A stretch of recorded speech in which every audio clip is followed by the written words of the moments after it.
பாவம் செய்வதற்கு இருக்கும் தைரியத்தை விட பாவத்தை ஒத்துக்கொள்றதுக்கு அதிக தைரியம் வேணும். இளையகுமாரனுக்கு புசிக்கிறதுக்கு என்ன கிடைக்கல? பந்தி உண்ணுகிற தவிடு கூட கிடைக்கல. அப்படிப்பட்ட சூழ்நிலையில் ஒரு விஷயத்தை நினைக்கிறார். அதை தகப்பனாரை பார்க்கும்போது என்ன நினைச்சாரோ அதை அப்படியே அவர்கிட்ட சொன்னார். நான் பரத்துக்கு முன்பாகவும் உமக்கு விரோதமாக என்ன செய்தேன்? நான் பாவம் செய்தேன்.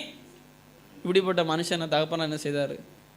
அணைத்து கொண்டு முத்தம் செய்து உயர்ந்த வஸ்திரங்களை கொடுத்து நல்ல ஆடைகளை கொடுத்து காலுக்கு பாதரட்சைகளை கொடுத்து மோதிரத்தை கொடுத்து கன்றுக்குட்டி அடிச்சு என்ன செய்யுங்க, இன்னைக்கு கொண்டாடுவோம். என்னுடைய குமாரனாகி இவன் மரித்தான், உயிர்த்தான், காணாம போனான், என்ன செய்தான்? காணப்பட்டான். அதனால் அந்த நாள் எந்த தர்மா செய்தார்? சந்தோஷமாக்கினார். பாவம் ஒரு மனிதனுக்கு தலைகுனிவை கொண்டு வரும். ஆனால் பாவத்தை ஒத்துக்கொள்ளுகிற மனிதனை தேவ கிருபை என்ன தர்மா செய்யும்? அவனுடைய தலையை நிமிர பண்ணுகிறது.